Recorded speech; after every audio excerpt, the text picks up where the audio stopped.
O Brasil tem mais de 70 milhões de inadimplentes, segundo o Serasa.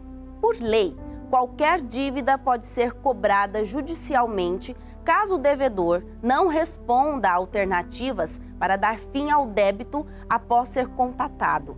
Isso pode acarretar a apreensão da Carteira Nacional de Habilitação, assim como o passaporte. Para explicar a situação, a jornalista Rosana Carvalho conversou com um especialista no assunto.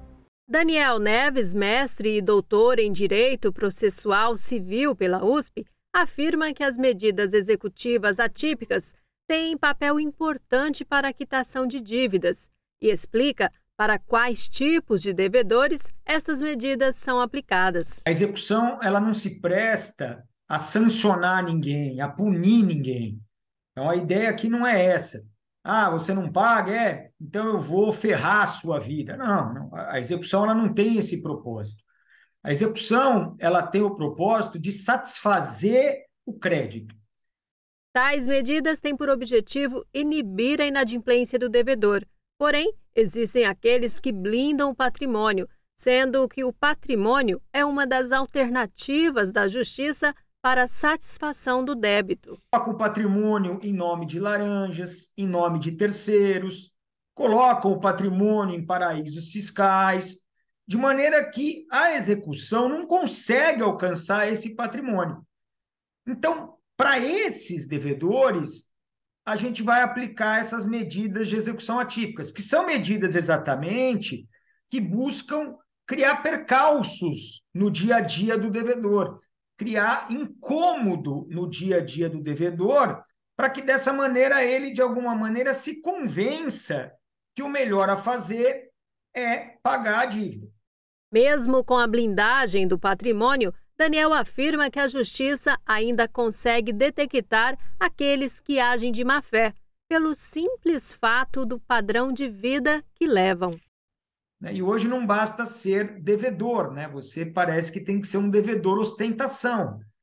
Então, uma pesquisa rápida em mídias sociais já revela, né? O sujeito está lá viajando, está lá comendo em restaurantes caros, está lá andando em carros de milhão e tudo mais, mas quando você faz uma pesquisa patrimonial, ele não tem aonde cair morto, né? Não tem dinheiro no banco, não tem propriedades em seu nome, leva uma vida incompatível com o seu estado patrimonial. Esse sujeito, claramente, ele está blindando o patrimônio. E é para esse tipo de devedor que essas medidas são direcionadas.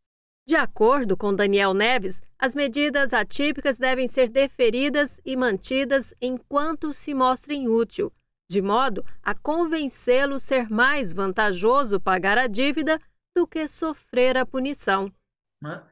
Mas a ideia também não é eternizar, porque se em um determinado momento também se perceber que ela não está servindo para nada, que essa pressão, que num primeiro momento poderia se mostrar grande coisa, não, né, pressionou coisa alguma, é o momento de você mudar de medida, é o momento de você pensar um pouco fora da caixa e descobrir o que efetivamente incomoda mais aquele devedor do que efetivamente proibi-lo de dirigir um veículo automotor. Dependente do grau de comodismo e de riqueza desse devedor, quem sabe ele nem mais dirija, ele tem um motorista particular, ou ele se locomova apenas de helicóptero pela cidade, sei lá, de repente você suspender a CNH de um sujeito desse, seja para ele algo até risível, né? Então você tem que pensar em outras medidas que também são cabíveis, porque a ideia é medida atípica. O que é o atípico? O atípico é o que não está previsto em lugar nenhum. Então, você começa a pensar em coisas que não estão previstas em lugar nenhum e que possam incomodar o devedor. Rosana Carvalho, para a Rede Vida de Televisão.